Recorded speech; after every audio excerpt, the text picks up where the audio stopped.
Thank you, Mr. Chair. Earlier in her comments, Senator Murkowski mentioned the GRIP program, and I know Senator Hirono asked questions that I want to build on.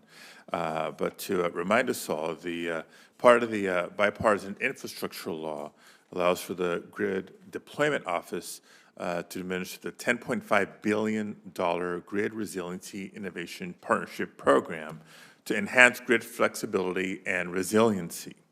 Now, resiliency of the grid to extreme weather events has been a major priority of mine, with California being sort of an exhibit A on the real-time impacts of the climate crisis. So I was thrilled to hear yesterday's announcement of $3.46 billion under the GRID program for 58 projects across 44 states, including multiple projects in California.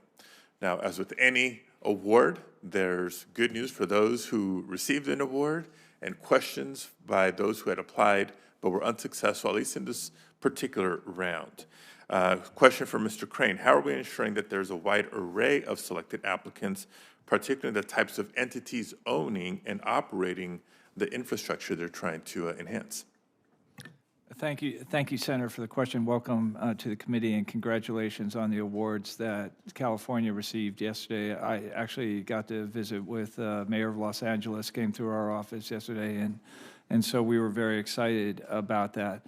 I don't know, the expression, the proof is in the pudding. I think of the 58 awards for the grid was in 40 states, and the good news, you mentioned the 10.5 billion, only 3.5 billion is going out, so there'll be a second round of awards. And as I mentioned a little earlier, we're very keen to see more wildfire mitigation, and one of the things we're doing on all the follow-on FOAs is doing a gap analysis so that as we put out the second FOA, we can sort of guide applicants from across the country to what we felt that was left undone by the first. And so we have webinars, we put it right into the FOA language, and so, and we're happy to have direct conversations if you'd like.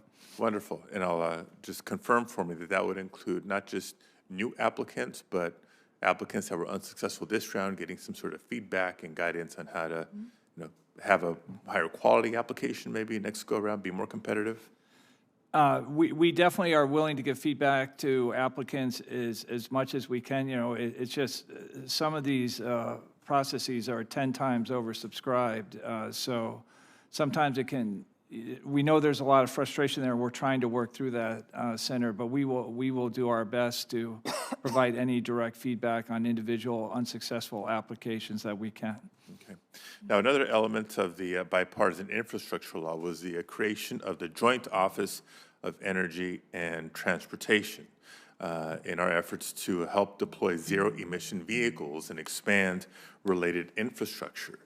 It seems that to date, the Joint Office has focused almost exclusively on light-duty vehicles, despite the fact that it's heavy-duty vehicles that disproportionately contribute to the adverse air quality in communities where there's concentrations of good movement facilities and infrastructure. So one of the reasons I'm glad to be part of this committee now to help raise this issue. Anybody who's monitored hearings in the Environment and Public Works Committee, where I am a member, knows that I've repeatedly asked about the impacts to California's air quality, particularly those areas with significant goods movement infrastructure, and the need to transition to zero-emission heavy-duty vehicles and build out that corresponding infrastructure. So, Mr. Crane, once again, how can the Joint Office expand its focus to also prioritize zero-emission, medium, and heavy-duty infrastructure as part of its core mission? Thank you, Senator, and thank you for your focus on this area. I spoke to Gabe, who runs the Joint Office, specifically about this point a few months ago, and he confirmed what you said, that most of their programs were on light-duty vehicles. We think now that we've got the selections out there, particularly on hydrogen, and of course, as you know, there's a question of where do battery vehicles stop and hydrogen begins.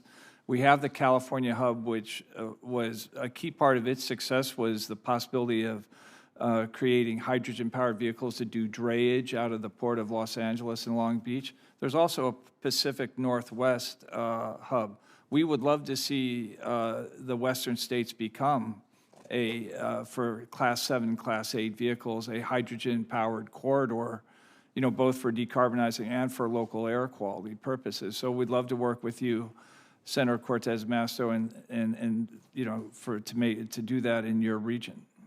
Thank you. And I, too, will be submitting some additional questions for the record after today's hearing. But just to end on this note, look forward to working with you to ensure that eligible utilities, particularly those serving areas around high-priority ports, industrial zones, and freight corridors, are submitting the high-quality, high-need applications. And we also want to look at leveraging fundings across programs and across agencies to get maximum benefit. So thank you, Mr. Chair. Thank you, Senator.